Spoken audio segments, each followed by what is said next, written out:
ወይስ አንተ ልጠብቅህ? አንተን እጠብቅሃለሁ። ለምንድን ነው የምጠብቅህ? በጣም አስደናቂ አምላክ ነህ አውቃለሁ። አንተ እኮ በወህኒ ቤት በኩል የቤተ መንግስት በር አለህ። ከወህኒ ቤት በቀጥታ ወደ ቤተ መንግስት ታስገባለህ። እባክህ እንደ ዮሴፍ ልጠብቅህ በሉት። ወህኒ ቤትም ሆኜ ልጠብቅህ። እኔ መቼ እንደምጠቅም የምታውቀው አንተ ስለሆንክ እየፈረስኩ ጠብቀሃለሁ። ፈረስኩኝ እኮ አበቃሁኩኝ አለሁ እኮ አትበሉ። አሁንና ለምን ትሉታላችሁ? ለምን ካላንደር ታወጡለታላችሁ? እኔ ከማላውቀው ጎዶሎ እግዚአብሔር የሚያውቀው ጎዶሎ ይበዛል። እኔ ከማውቀው ስንጥቃቴ እግዚአብሔር የሚያውቀው ገደል ይበዛል። እና እጠብቅሃለሁ እንበለው። የዝምታውን ቀናት እንደ ችልታ ቀናት ቆጥራችሁ ጀርባ አትስጡት። ጠንቋይ ቤት አትሂዱበት፣ ኮከብ አትቁጠሩበት፣ ሞራ አትግለጡበት፣ ሌላ አዳራሽ አትሂዱበት። እግዚአብሔርን በዝምታ ጠብቁት። መጠበቅ ማለት ሲሰጠን ብቻ አይደለም፣ ሲከለክለንም ጭምር መጠበቅ ነው። የጸጋው ምንጭ፣ የስጦታዎች ሁሉ ምንጭ እሱን አተን ጸጋው ቢበዛብን ምን ያደርግልናል? ጌታ ሆይ ጸጋህን ውሰደው። ጌታ ሆይ የጠየቅኩህን አዘግየው። እያሳለፍኩት ያለሁት ህይወት እኮ የሚገባኝን ህይወት እኮ አይደለም። ልጠብቅህን? አዎ ጠብቀው። ያ ቃል ኪዳን ከወዴት ነው ያለው ብለህ አትነዝንዘው፣ ጠብቀው። እግዚአብሔር በተቃራኒው ነገር ህይወት እንደሚሰጥ አታምኑ? ማን አለ? እየሞተ ህይወት የሰጠ ከአምላካችን በቀር ማን አለ? አትደንግጡ፣ አትሸቡ። አንዳች ነገር እንደመጣባችሁ አትታወቁ። ጥቂት የጨለማ ጊዜ ይኖራል፣ ደግሞ ከዛ ብርሃኑ ይቀጥላል። ለዚህ ነው ቃና ዘገሊላ መጀመሪያ መናኛውን ከዛ ጣፋጩን አመጣው። ያልሰጠኸኝ ምናልባትም የከለከልከኝ ነገር ካለ መከልከልህ ራሱ ለኔ ጥቅም ስለሆነ ነው አንተን አምኜ የምጠብቀው እንበለው። ወገኖቼ እግዚአብሔርን ማመን ማለት እግዚአብሔርን መጠበቅ ማለት ነው።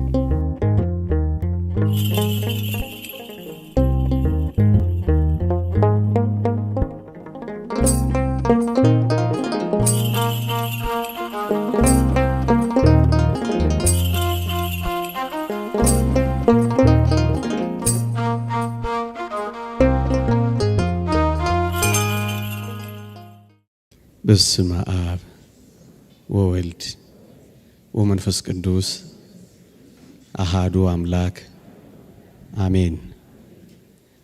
የተወደዳችሁ አገልጋዮች፣ የቤተ ክርስቲያን ልጆች፣ ምእመናንና ምእመናት እንደምን አረፈዳችሁ? እንደምን ዋላችሁ? አሜን። በቸርነቱ የጠበቀን ስሙን እንድንጠራ ቃሉን እንድንሰማ በአጸደ ቤተ ክርስቲያን እንድንሰበሰብ ይህን ጊዜ ስለፈቀደልን ክብርና ምስጋና ለእርሱ ይሁን። አሜን። ለቀደምት አበው ለነቢያት፣ ለቅዱሳን ሐዋርያት፣ ለሐዋርያውያን አበው ለሊቃውንት የገለጸውን ጥበብና ምስጢር ለሁላችንም ይግለጽልን። ይልቁንም ብዙ ነገር ትታችሁ ቃሉን መስማት ፈልጋችሁ በፊቱ ስለተሰበሰባችሁት ስለ እናንተ እንኳን ሲል በጎንና የሚረባውን ቃል እንዲያስተምረን ቅዱስ ፈቃዱ ይሁንልን። አጠር ላለች ደቂቃ ከኔ ጋር እንቆያለን። እግዚአብሔር ከሁላችን ጋር ይሁን። ከዚህች ዕለት ከእመቤታችን ከቅድስት ድንግል ማርያም በረከት ረድኤት ለሁላችን የሚያሳትፈን አሜን። ርዕሴ እጠብቅሃለሁ በሚል ርዕስ ይሆናል። እግዚአብሔርን ስለ መጠበቅ ጥቂት ሐሳቦችን እናነሳለን። እግዚአብሔር ከሁላችን ጋር ይሁን። ወገኖቼ እግዚአብሔርን ማመን ማለት እግዚአብሔርን መጠበቅ ማለት ነው። እናምነዋለን ስንለው እንጠብቅሃለን ማለታችን ነው። በምንም ሁኔታ ቢሆን እንጠብቀዋለን። አዎን፣ ስለምናምነው በምንምና በየትኛውም ሁኔታ እግዚአብሔርን እንጠብቀዋለን። ጥቂት ነጥቦችን እናንሳ። እንዲህ እንበለው እግዚአብሔርን፣ አንተን የምጠብቀው አሁን የምፈልገውን ነገር ያልሰጠኸኝ ለኔው ጥቅም እንደሆነ ስለምረዳ ነው የምጠብቅህ እንበለው። ያልሰጠኸኝ ምናልባትም የከለከልከኝ ነገር ካለ መከልከልህ ራሱ ለኔ ጥቅም ስለሆነ ነው አንተን አምኜ የምጠብቀው እንበለው። ወገኖቼ፣ ሁለት ወጣቶች እግዚአብሔርን ለመኑት ይባላል። ጓደኛ ማቾች ናቸው። ሁለቱም ተመሳሳይ ጥያቄ አምላካቸውን ጠይቀውታል። እግዚአብሔር ግን እንዲህ አደረገ። ለአንደኛው የጠየቀውን ሰጠው፣ ለአንደኛው ደግሞ የጠየቀውን ከለከለው እና የተከለከለው ክርስቲያናዊ ሰው እግዚአብሔርን ጠየቀው። ጌታ ሆይ፣ የጠየቅንህ ተመሳሳይ ጥያቄ ነው፣ አቋማችንም አንድ ነው። ግን ለወንድሜ የሰጠኸው ለእኔ ደግሞ ከለከልከኝ። ይህ የሆነው ለምንድን ነው ብሎ ጠየቀው። እናም አባታችን እግዚአብሔር መልስ ሰጠው። ምን የሚል መልስ? ልጄ ሆይ፣ ለሱ ብከለክለው ይጠፋብኛል፣ አንተን ደግሞ ብሰጥህ ምን ትሆንብኛለህ? ትጠፋብኛለህ። ላንተ የከለከልኩት እንዳትጠፋብኝ ብዬ ነው። ለሱ ደግሞ የሰጠሁት ብከለክለው ይጠፋብኛል ብዬ ነው። እናም ለሁለቱም መስጠትንም ማዘግየትንም እግዚአብሔር የሚያደርገው ለሁለቱም ጥቅም ሲል ነው። ወገኖቼ፣ እግዚአብሔር በጊዜው ጠይቃችሁት አሁን እየሰጣችሁ ካልሆነ እንዳንጠፋበት ብሎ ነው። ወገኖቼ፣ እግዚአብሔር ከፊቱ ከምንጠፋ ፊቱን ከምናጣ ምንም ነገር ባይሰጠን ስለሚሻል ለዛ ነው የምንጠብቀው። ወገኖቼ፣ የሚሰጠንን ነገር ይዘን ሰጪውን አምላክ ከተው ነው ስጦታው ይቅርብን። ፓትርያርክ ሺኖዳ እንዲህ ይላሉ፣ እግዚአብሔር ጸጋ እንዲሰጥህ ለምንኸው፣ ጸጋውን ሲሰጥህ አብሮ የጸጋው መያዣውን ትህትናንም አብሮ ካልሰጠህ ልጄ ሆይ አምላክህን እንዲህ በለው፣ ጸጋህን ከእኔ ውሰደው በለው። እየሰማችኋቸውን? ጸጋህን ሰጥተኸኝ አንተን ካጣው ጌታ ሆይ ጸጋህን ውሰደው በለው። የጸጋው ምንጭ፣ የስጦታዎች ሁሉ ምንጭ እሱን አተን ጸጋው ቢበዛብን ምን ያደርግልናል? ጌታ ሆይ ጸጋህን ውሰደው። ጌታ ሆይ የጠየቅኩህን አዘግየው። ወገኖቼ፣ የጠየቅኩህ ነገር ወደ እኔ ሲመጣ እኔ ከፊትህ የምወጣ ከሆነ ጌታ ሆይ አንተናና ነገሩ ይቅርብኝ በለው። ለዚህ ነው የምንጠብቀው ወገኖቼ። ምእመናን፣ ጠንቋይ ከሚሰጠን እግዚአብሔር ሺህ ጊዜ ቢከለክለን፣ ወገኖቼ እግዚአብሔር ከሌለበት የሰባ ፍሪዳ ውስጥ ከምንኖር እግዚአብሔር ያለበት ጎመን ብንበላ አይሻልምን?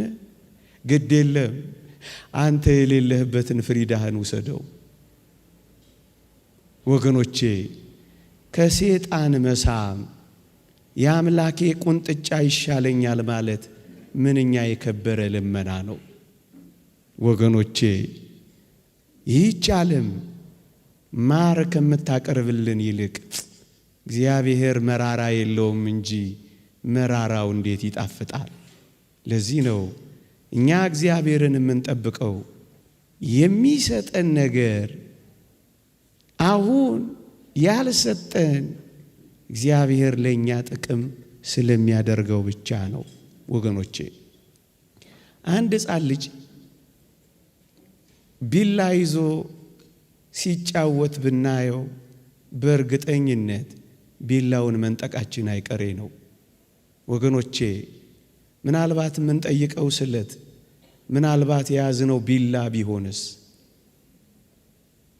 በቢላ ልጅ ሲጫወት ዝም ትሉታላችሁ? የኔ ሕፃኗ ልጅ በቢላ ስትጫወት ባያት እነጥቃት የለ? ብትነፈርቅስ ትነፍርቃ፣ ብታለቅስስ ታልቅሳ፣ ብትንደባለልስ ትንደባለላ። እናስ ራሷን ከሚጎዳት እኔ ብነጥቃት አይሻልም? እኛ ከአምላካችን በላይ ያውቀን ነው ወገኖቼ። ቢላ ይሁን አበባ ይሁን ለማወቅ የቸገረን ምስኪኖች እኮ ነን ወገኖቼ። ይጥቀመን ይጉዳን የማናውቅ ደካሞች እኮ ነን እኛ። ከአባታችን በላይ ለምን ቢላ ሊያስኩም ብለን መጫወት ከፈለግን እንዴት ከባድ ነው ወገኖቼ። እግዚአብሔር አሁን ከእጃችን ላይ የሚነጥቀን ምናልባት ቢላ ሆኖስ እንደሆነ እግዚአብሔርን በትዕግስት የምንጠብቀው ወገኖቼ አሁን የማይሰጠን ለኛው ጥቅም እንደሆነ ስለምናውቅ ነው። መጠበቅ ማለት ሲሰጠን ብቻ አይደለም ሲከለክለንም ጭምር መጠበቅ ነው። እናስ እንደ ዕንባቆም ድምፃችንን ከፍ አድርገን እግዚአብሔር ሆይ ስትሰጠኝ ብቻ አይደለም ስትከለክለኝም ልጠብቅህን። ወገኖቼ መጠበቅ ማለት እኮ እንደዚህ ነው። ይውላችሁ የተከልነው በለስ ባያፈራም እንጠብቀውን? አዎ። የዘራነው የወይን ሐረግ ፍሬ ቢጎለውም እንጠብቀውን? አዎ እንጠብቀዋለን ወገኖቼ። ከብቶች ከጋጥ ውስጥ ቢጠፉ በጎች ከበረት ቢታጡም ምንም ነገር ባይኖረንም እንጠብቀውን? አዎ መጠበቅ ማለት እሱ ነው። እንደ ዕንባቆም በመጠበቂያዬ ላይ እጠብቅሃለሁ ማለት እኮ ይሄ ነው ወገኖቼ። ምንም ነገር ባይሆን እንኳን እግዚአብሔር ሆይ አንተን እጠብቅሃለሁ ወገኖቼ። በደብረ ታቦር ፊት ሲያበራ ብቻ አይደለም በጌቴ ሴማኒም ጨለማ እጠብቅሃለሁ በሉት ወገኖቼ። በደብረ ታቦር ልብስ ሲያንጸባርቅ ብቻ አይደለም በቀራንዮም እርቃንህንም ሆነህ እጠብቅሃለሁ በሉት። በደብረ ታቦር ካንተ ጋራ ካልሆንኩ ሞቼ እገኛለሁ ብቻ ብላችሁ አትቆሙ። ቀያፋም ግቢ አላውቅህም ብላችሁ እንዳትክዱት እባካችሁ። ቀያፋም ግቢ ቢሆን ጠብቁት። በደብረ ታቦር ደስታ ብቻ አይደለም በጎልጎታ ለቅሶም ላይ ጠብቁት። በኢየሩሳሌም ባለው ውበት ላይ ብቻ አይደለም ደም ግባት አልባ በሆነም ጊዜ ጠብቁት። መጠበቅ ማለት ይሄ ነው። አንድ ሁለተኛ ለምንድን ነው እግዚአብሔርን እጠብቅሃለሁ የምንለው ወገኖቼ? እኛ የምንጠቅመውና እኛ የምንጠቀመው መቼ እንደሆነ የሚያውቀው አምላካችንና አባታችን እሱ ብቻ ስለሆነ ነው። መቼ ቢሰጠን እንደምንጠቀምበት መቼ ቢያደርገው እንደሚጠቅመን የሚያውቀው አንተ አባታችን ነህና ጌታ ሆይ አናጣድፍህም፣ አላጣድፍህም፣ በትዕግስት እጠብቅሃለሁ እንጂ ለምን ታጣድፈዋለህ? የሚጠቅምህና የምትጠቅመው መቼ እንደሆነ ስለሚያውቅ በትዕግስት ዝም ብለህ ጠብቀው። ማመን ማለት መጠበቅም ጭምር ነው። መጣደፍ አይደለም መጠበቅ። ሁለተኛ ታስታውሱ ይሆን አልዓዛር ሲሞት ክርስቶስ እኮ ያውቃል። ወንድማችን አልዓዛር አንቀላፍቷል፣ ላስነሳው እሄዳለሁ ብሏል። ግን የሄደው ሲታመም ነው? ሲቀበር ነው? ሊቀበር ሲል ነው? ወይስ 4 ቀን ሲሆነው ነው ጌታችን ወደ አልዓዛር የሄደው? መቼ ነው? 4 ቀን ሲሞላው ነው ወገኖቼ። እናም እንዲህ እንበለው ጌታችንን፣ ስታመም ትመጣለህ ወይስ ጌታ ሆይ ስሞት ነው የምትደርሰው? እየሞትኩ የት አለ እሱ ብላችሁ የምትጉረመረሙት ኖሩ ይሆን? አሁንና ለምን ትሉታላችሁ? ለምን ካላንደር ታወጡለታላችሁ? ለምን ስኬጁል ታነጥፉለታላችሁ? ለምን ታጣድፉታላችሁ? ለምን እጁን ይዛችሁ እየመራችሁ ልታሳዩ ትሞክራላችሁ? ስትታመሙ ወይም ስትቀበሩ ሊመጣ ይችላል። ለቀብር ስትሄዱ ወይም ቀብር ሆኖ ተቀብራችሁ 1 ቀን አይደለም 4 ቀን ሲሆነው ሊመጣ ይችላል። መቼ እንደምትመጣ የምታውቀው አንተ ነህና በእኔ ካላንደር አላጣድፍህም በሉት። እጠብቅሃለሁ በሉት። አልወተውትህም እታገሳለሁ በሉት። ወጣቶች ወገኖቼ ግድ የለም በሉት። አልዓዛርን ተናገር ብትሉት ምን እንደሚል ታውቃላችሁ? ግድ የለም ጌታ ሆይ 4 ቀን ከሆነኝ በኋላ የሆነ እንደሆነ ምጠቅመው፣ ግድ የለም ስታመም አትምጣ ቅር፣ እየፈረስኩም ቢሆን ምን አረጋለሁ? በሞት የበሉት እየፈረስኩም ቢሆን እጠብቅሃለሁ። ምክንያቱም ስሞት አይደለም ልቀበር ሲሄድ አይደለም፣ እኔ መቼ እንደምጠቅም የምታውቀው አንተ ስለሆንክ እየፈረስኩ እጠብቅሃለሁ። ፈረስኩኝ እኮ አበቃሁኝ አለሁ እኮ አትበሉ። ብትፈርስም ሊሰራህ ይችላል። ብትሰነጠግም ሊጠግንህ ይችላል። ብትሰበርም አዲስ ሊያደርግህ ይችላል። እጠብቅሃለሁ በሉት አልዓዛርን። ግድ የለም ጥቂት የምትዘገየው የዘላለም ጥያቄ ልትመልስልኝ ከሆነ ጌታ ሆይ አሁን አትምጣ ቅር፣ መቃብር ስገባ እጠብቅሃለሁ እዛ ና በሉት። መቃብር ላይ ቀጠሩት እንጂ ወገኖቼ። ለምን መሰላችሁ ይሄን እምላችሁ? ይውላችሁ አልዓዛር ታሞ እያለ ጌታችን ቢያድነው ማን ብቻ እንደሚጠቀም ታውቃላችሁ? ማርታ፣ ማርያም፣ አልዓዛርና ጥቂት ቤተሰቦቹ ብቻ ናቸው አልዓዛር ታሞ እያለ ቢድን የሚጠቀሙት። እውነት አሰብ ከመቃብር ገብቶ 4 ቀን ሆኖት ፈርሶ በስብሶ ጅማሬ ጀምሮ ጌታችን ከመቃብር ቢያወጣው ግን ሸቶ ቢያወጣው ግን ማን ነው የሚጠቀመው? ዓለም ሁሉ ነው የተጠቀመው። ይውላችሁ ጌታችን መድኃኒታችን ኢየሱስ ክርስቶስ በሁሉ ዘንድ የታመነ የሆነው በተለይ በሁሉ ዘንድ የታመነ የሆነው አልዓዛርን ከሞት ካስነሳ በኋላ ነው። እና ማርታን እንንገራት፣ ምን ብለን እንንገራት? አንተ ኖረ ቢሆን ኖሮ እያልሽ አትሚው እንበላት ማርታን። እና ምን እንበላት? ማርታ ሆይ ታሞ ያለ ወንድምሽን ቢያድነው አንቺና ቤተሰቦችሽ ብቻ ትጠቀማላችሁ። ከሞተ በኋላ ግን ጌታችን ቢያስነሳው ግን ዓለም ሁሉ ይጠቀምበታልና የለህም አትበይው እንበላት። መቼ አልዓዛር እንደሚጠቅም ያውቃል አያውቅም? መቼ ቢያስነሳው ስራ እንደሚሰራ ያውቃል አያውቅም? 4ቱ የዝምታ ቀናት የእግዚአብሔር የሥራ ቀናት እንጂ የቸልተኝነትና የልግምና ቀናት አታድርጉት። መቼ እንደሚያድናችሁ መቼ እንደሚመልስላችሁ እናንተ አታውቁ። የዝምታውን ቀናት እንደ ችልታ ቀናት ቆጥራችሁ ጀርባ አትስጡት። ጠንቋይ ቤት አትሂዱበት፣ ኮከብ አትቁጠሩበት፣ ሞራ አትግለጡበት፣ ሌላ አዳራሽ አትሂዱበት። እግዚአብሔርን በዝምታ ጠብቁት ወገኖቼ። ሳይሞት ማዳን ለአንዳንዶች ይቻላቸዋል። ታሞ ማዳን ለናስቀላጴስም ይቻላል። ሞቶ ማዳን ግን ለእግዚአብሔር ብቻ ይቻለዋል። እውነት አሰብ ስራ እንዲሰራ ፍቀዱለት እንጂ እየተጣደፋችሁ የሥራ መስካት ትንፈጉት እንጂ። ለዚህ ነው ማርታንም እንዲህ አልናት፣ የለህም አትበይው፣ አንተ ኖረ ቢሆን አትበይው። እርሱ የሚሰራውን ታውቂያለሽ። ምን ታውቂያለሽ? ሲሰራ ዝም ብለሽ ተመልከቹ እንጂ ጠብቂው እንጂ እንበላት። እንደውም እንበላት እግዚአብሔር ዘግይቶ ሳይሆን አንቺ ቸኩለሽ ነው እንበላት። እግዚአብሔር ሳይታመን ቀርቶ ሳይሆን አንቺ ተጠራጥረሽ ነው እንበላት። እግዚአብሔር ተንቀራፎ ሳይሆን አንቺ ልቅደም ብለሽ ነው ብለን እንንገራት። አዎ ማርታ ሆይ እንደውም ከፍ አድርገን እንዲህ ለምን አንለው? ምን እንበለው?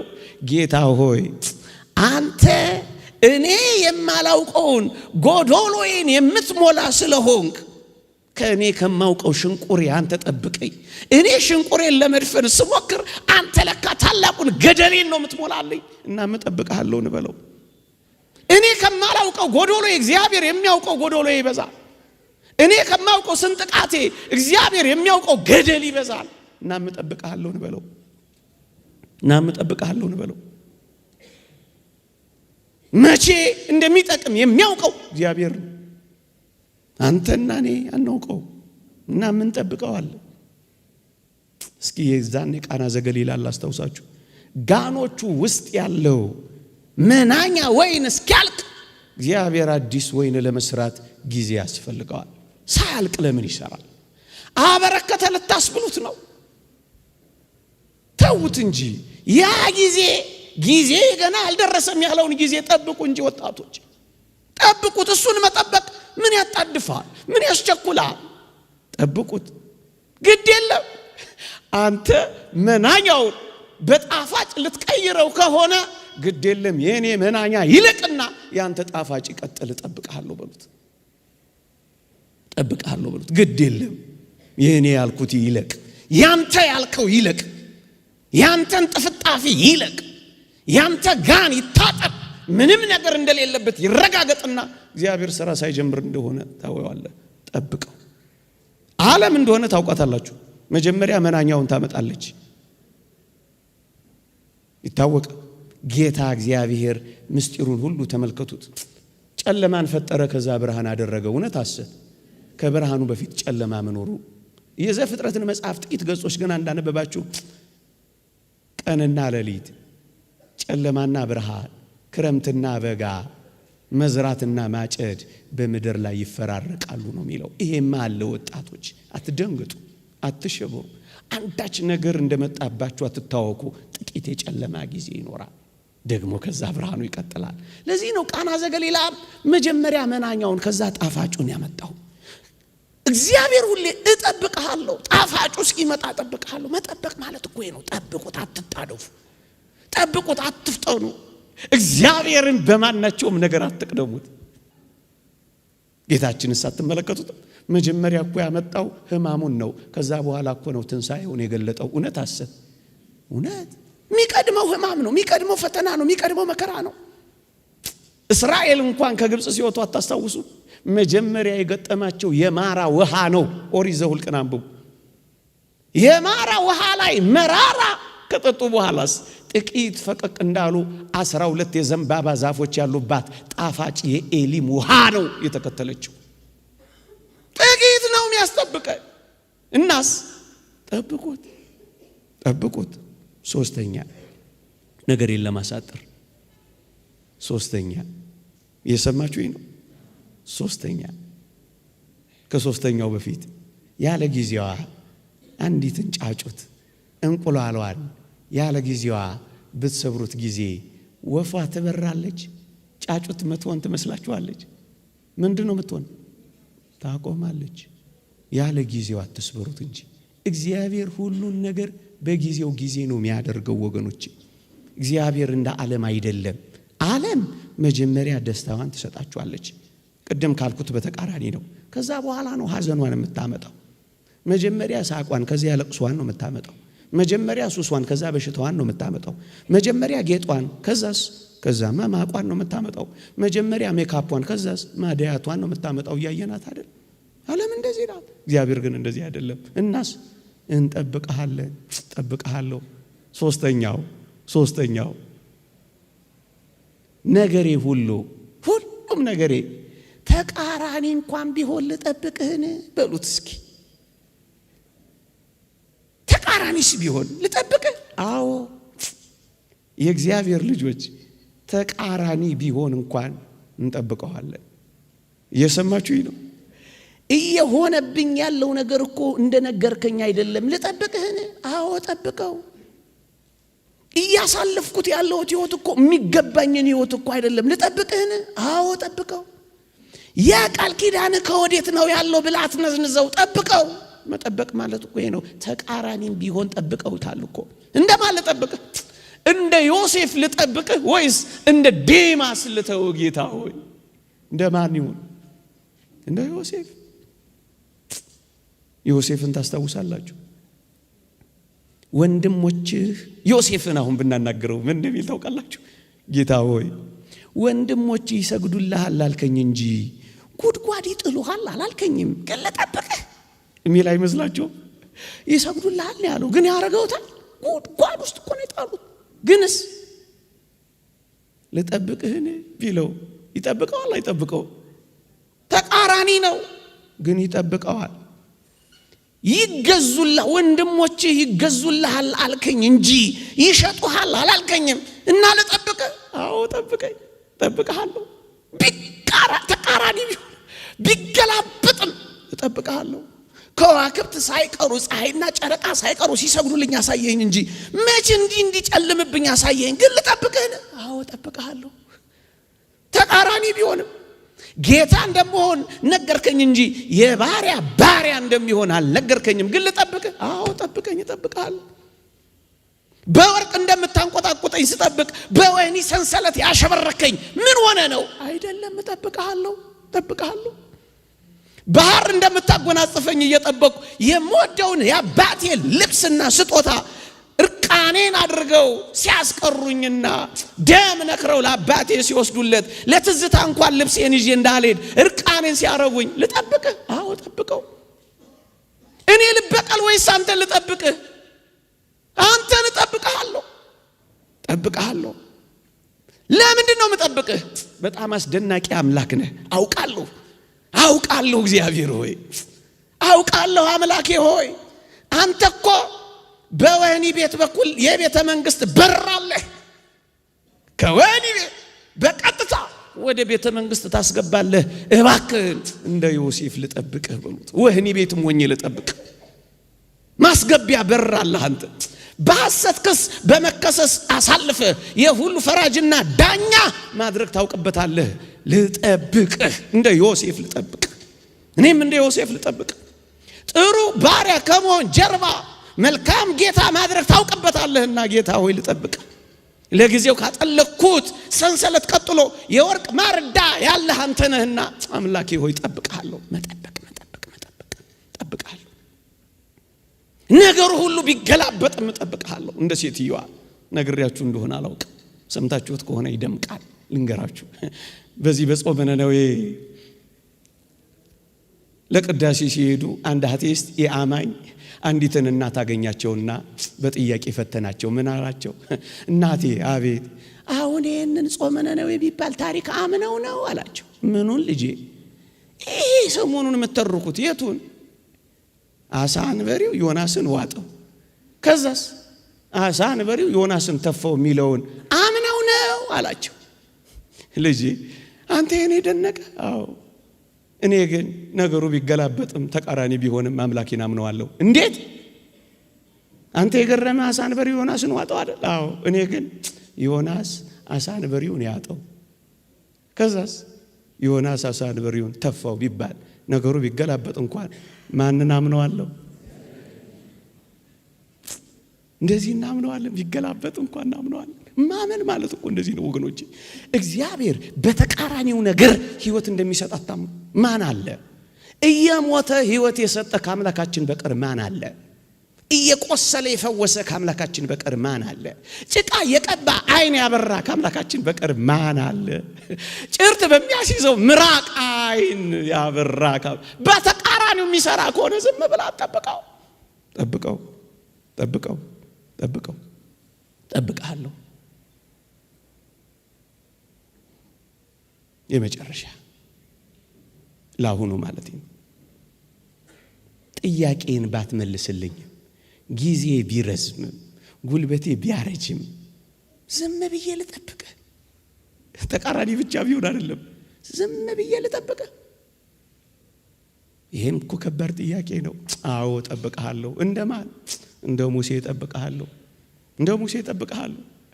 የጠየቀው የትየለሌ ነው። ሳይመልስለት መቃብር ነው የገባው።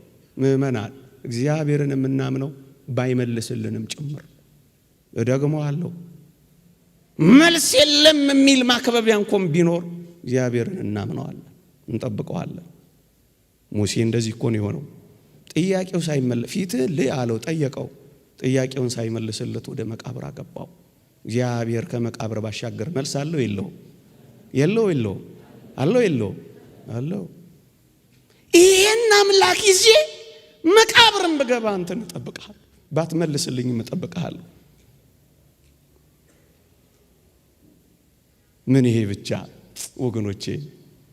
ወደ ከነዓን እየመራ የሄደው ሙሴ ነው። በውሃ ሙግትና ክርክር ምክንያት ደርሶ ከነዓን ጥቂት ሲቀረው ምን እንደሆነ ታውቃላችሁ? በውሃው ክርክር ምክንያት እስራኤል ውሃ ስጠን አሉት። ሙሴ ከየት ያምጣ? በረሃ ነው እንደምታውቁት። ከዛስ እግዚአብሔርን ለመነ። እግዚአብሔር ቸር ነው። በበረሃ የሚወስደው ማንነቱ ሊገልጥ ነው። እና ምን አደረገ? ጭንጫውን ምታው፣ እኔ ውሃ አፈልቅላችኋለሁ አለው። አሮንና ሙሴ ሕዝቡን ሰበሰቡና ኑ ውሃ እናወጣላችኋለን አለ። በዚህ እግዚአብሔር ደስ አልተሰኘም። ለምንድን ነው ደስ ያልተሰኘው? እና ወጣላችሁ አለን። እናወጣላችኋል። ስሜን በሕዝብ ዘንድ ትቀድስ ዘንድ አልወደድክምና ከነዓን አትገባም አለው። ከዛስ አሳየው ማርና ወተት የምታፈሰውን። ግን ሙሴ አልገባም።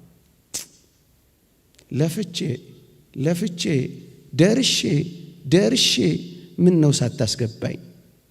ልተውህ ወይስ ልከተልህ አይለውም ሙሴ። በጣም ይደንቃችኋል። ሙሴ እግዚአብሔርን የሚከተለው፣ ሙሴ እግዚአብሔርን የሚያምነው፣ ሙሴ እግዚአብሔርን የሚጠብቀው ለከነዓን አይደለም፣ ለእግዚአብሔር ብቻ ብሎ ነው። እየሰማችሁኝ ነው? ከምድር በታች ላለው ነገር አይደለም እኛ እግዚአብሔርን የምንጠብቀው።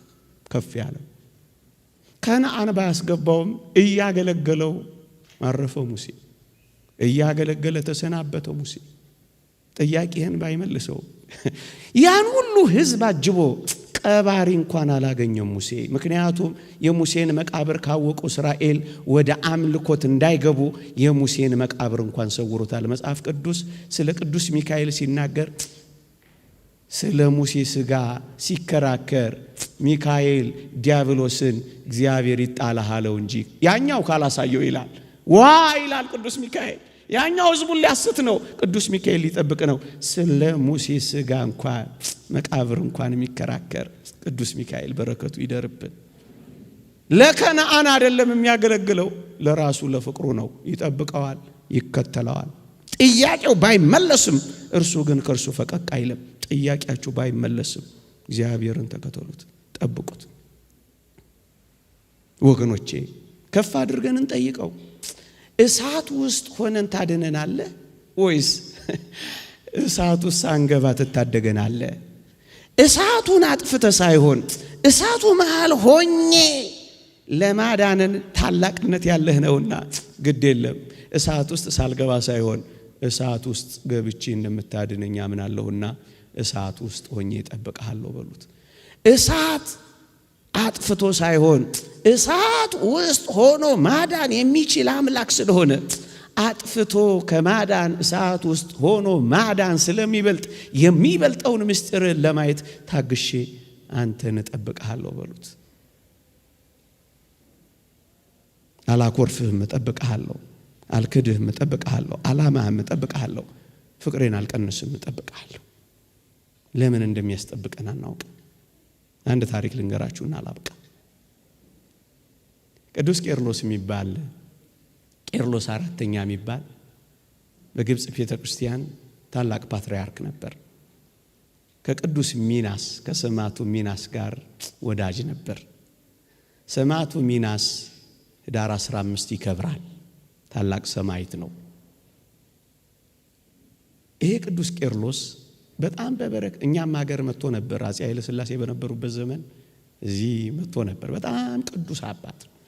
በግብጽ ቤተ ክርስቲያን እንደ ቄርሎስ ያለ ቅዳሴ የቀደሰ አባት የለም ይባላል። መጻሕፍቱን አዜብ በሬ ተርጉመዋለች፣ ማንበብ ትችላላችሁ። አንድ ቀን እንዲሆነ ጠዋት ቅዳሴ ከቀደሰ በኋላ ልጆቹን ይባርካል። በቅዳሴ ላይ የተገኙትን የንስሐ ልጆቹንም ይባርካል። እና አንድ ቀን ምን ሆነ መሰላችሁ?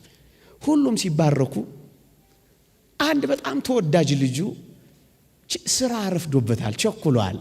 ብቅ እያለ ሊባረክ ይመጣል። ልጄ ቆይ ይለውና ሌሎችን ያሳልማል። ልጁ ደግሞ ትንሽ ይታገሳል። ከዛ ደግሞ ትንሽ ቆይና ፋታ ወስዶ አሁንስ ልባረክ ብሎ አባታችን ጋር ይመጣል። እውነተኛ ታሪክ ነው የምነግራችሁ። አሁንም አባታችን ቄርሎስ ልጄ ሆይ ቆየኝ ይለዋል።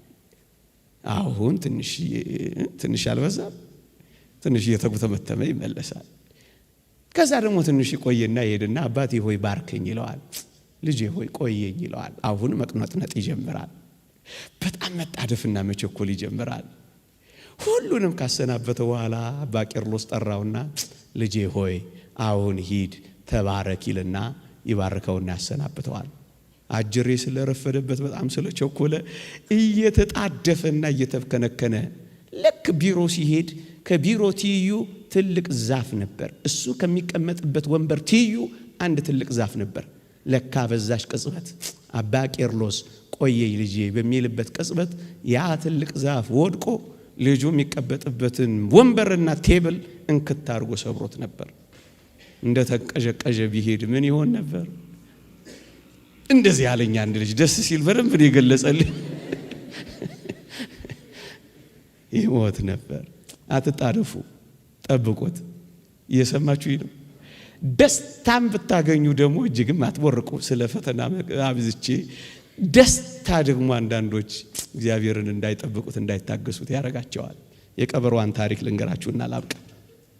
ቀበሮ መሬት ውስጥ ያለ ማር ነው የምትመገበው እና በጣም በትንሽዬ ቀዳዳ ነው የምታገኛት እና ስታገኝ ከብዙ ድካምና ልፋት በኋላ ስለሚገኝ በጣም ነው የምትፈነጥዘው። ቀዳዳዋ ግን በጣም ትንሽ ናት፣ በብዙ ድካም የምትገኝ ናት እቺ ቀዳዳ።